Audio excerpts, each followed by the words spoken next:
All right, ladies and gentlemen, you are welcome to another great episode on your favorite political talk show, The Truth with Ben Jokes.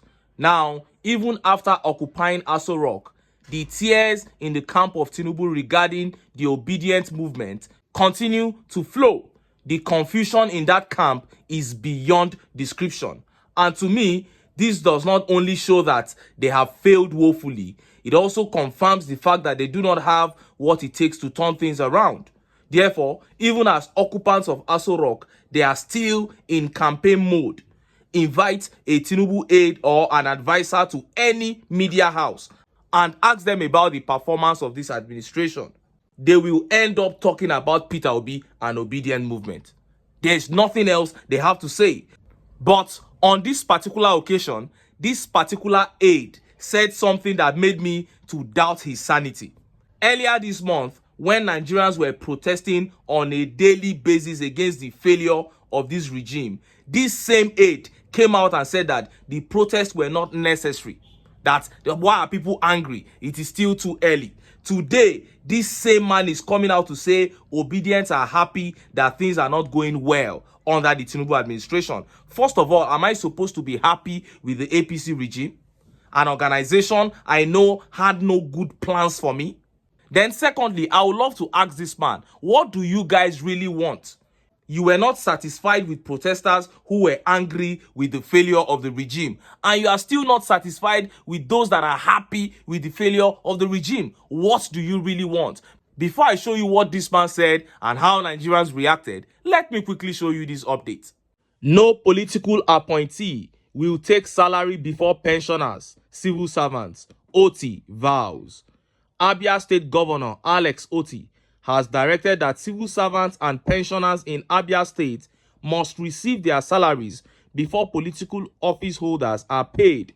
This is even as he has lamented that pensioners were owed for so long by previous administrations in the state before the backlog of the unpaid pensions were cleared by his administration. Governor OTTI said this in his Easter message to Abia citizens, wondering why retired civil servants who served the state were denied their pensions for so long. He noted that paying people their pensions should not be a subject of excitement, but explained that the joy in the faces of the retirees stemmed from the fact that they were owed for too long. It is indeed regrettable that these great men and women who toiled for the state at the peak of their productive years were owed for so long. At any rate, as I mentioned in my address to Abians shortly after my inauguration, never again shall our senior citizens be subjected to the agony of unpaid entitlements. I have since directed that full pensions must be paid on or before the 28th of every month, the very same day civil servants in the state get their salaries. As a rule, political office holders will only be paid after our obligations to our senior citizens and civil servants have been fulfilled in full, Governor OTTI affirmed. He thanked the executives and members of the Nigerian Union of Pensioners in the state for their faith in his administration, stressing that the welfare of Abia people was very important to his administration. He declared that Abia has become one of the safest states in the country and advised Abia indigents and visitors to tour and invest in the state without fear. He congratulated Abia people and Christians in general on the celebration of this year's Easter, saying that no part of the state will be left undeveloped under his watch. Wow. Now, some of you may not understand the relevance and the importance of this gesture, but the pensioners and the civil servants in Nigeria do. And Alex OTTI is truly God sent to Abia State. Look at how Nigerians reacted. This tweet here says, Abia people should dedicate a day of thanksgiving to God for giving them INEC returning officer like Professor Nnenna OTTI, who stood her ground to do the right thing. They don't know what God used that woman to do for them. Enugu people are still biting their fingers. And this tweet by Ademola Akindele says, this guy really means business. That is it. And Denko here says, what would he have done differently? See it here. Abia State is a walking example. You know, these Agbadorians, You know, the APC supporters will say, if it was Peter Obi that was in charge, what would he have done differently? Is he not just one man? Now they are seeing the impact of one man in Abia State. And this tweet here says, and this tweet by Honorable Olani says, politicians will hate him. His people and some of us will love him. That is it. Not everybody can love you. Some people just love wickedness. So they will be so angry at what Alex Otti is doing in Abia State. But he cannot be stopped. And if Nigerians can key in dedicatedly, we can replicate this at the national level. Now, let us listen to what Tinubu spokesman Bayo Ononuga, the loud-mouthed Bayo Ononuga, said about the Obidient movement and Peter Obi. Look at how the papers reported it. Nigerians happy about Naira depreciation are Peter Obi's supporters, Obidient movement members, Tinubu's aide Ononuga. Mr. Bayo Ononuga, the special advisor to Tinubu on information and strategy, has claimed that it is only the supporters of Peter Obi, popularly known as Obidient Movement, who were happy about the depreciation of the country's currency, Naira, against the dollar. Mr. Ononuga said this while featuring on Seun Okinbaloye's Mic on podcast. The presidential spokesman accused Peter Obi and his supporters of deliberately making effort to paint the current government of Tinubu as a failure, despite spending less than 1 year in office. He added that the persistent argument of Obi's supporters that their candidate who came third was robbed of his mandate in 2023 presidential election was illogical and held no substance. He said, up till now, some people are still writing that Tinubu stole the presidency. Some people are saying the man who came third actually won the election.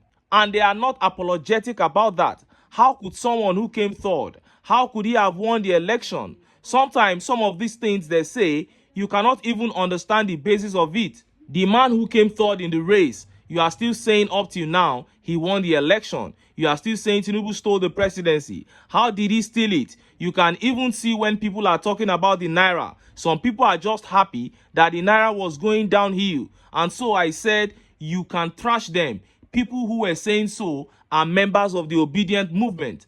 Of course, it is clear everything the government has done. Even Peter Obi himself, read his tweets. When the government has done something good, he will never comment about it. But when it is bad news, quickly he will tweet. So you can see a deliberate attempt to denigrate the government, to make it black all the time, that it is not doing well. The government is a failure. And I said it is too early to even say so. Tinubu has a 4-year mandate that just started. And I'm very sure that they will be shamed by the time this man finishes his term. First of all, anyone with a brain knows that the 2023 presidential election lost its credibility the moment Professor Mahmood Yakubu switched off the IREF deliberately. And everyone with a brain knows why he did it. Then secondly, Bayo Ononuga just spoke like a child here. He spoke like a political novice. How do you expect Obi, who is in the opposition, to laud and sing praises of your administration? He is supposed to be picking holes in your administration and be putting it out there for the people to see. But he has even been benevolent enough to, praise the administration when it looked like they wanted to do something good. When they said they were going to cut down the cost of governance, Obi said that was a good move. At the end of the day, we realized it was a scam. When they said they were going to implement the student loan, Obi said, yes, it's good to help the Nigerian students. Till today, we have not heard anything from them. And look at how Nigerians reacted. Look at some of the tweet reactions. This tweet here by Olabanji says, I have lived in the UK for many years, and I have never seen the opposition party wishing the ruling party well. But APC said rice is selling for 80,000 because Obidient are not wishing them well. I just don't understand these people. And this tweet here by Ola Jagbe says, Obedience are your only selling point on Noenuga. That's an idiom for a greedy person. And he said, eat your food while it lasts, because Ebishi Makpae, he said, eat the food well now, because you are still going to go hungry. Meaning, power is transient. You are never going to be there forever, and you are going to reap the fruits of this your evil labor. And this tweet here by Tokpe says, stay on the issues, old man, not people. Obi or no Obi, is this the Nigeria of your dream? That is, if you ever had one. It is interesting how Nigeria's mess has shifted from Buhari and now to Peter Obi's supporters. Continue. Posterity has a date with you all. That is what they have done this whole time, to keep shifting blame from one person to another. Now they are no longer blaming Buhari, it is Obedience. And this tweet by Bolaji says, the Bureau de Change people who were making huge gains from trading dollars, are they obedient? That is one very big question. You have left the real issues to start talking about obedience. But I know what your problem is, Mr. Bayo Ononuga. Your first problem is a sense of guilt. You know that you people are holding something that does not belong to you, and that sense of guilt is haunting you. Your second problem is that you have seen that the predictions of Obedience and many Nigerians have come true. They predicted that your administration was going to fail woefully, and you have failed. So you are angry that the predictions have come true, but there's nothing you can do about it. You have failed, and fail will you continue. And just as I keep saying, for Nigerians to have the freedom and the dividend of democracy that they so desire, they must cast sentiments aside, come together, and get the APC out of power. But until then, make I still enter town. Make I go get some ogbonge political news wey una go like. Why? Because of una. Now I dey here, so don't go away. Don't go away.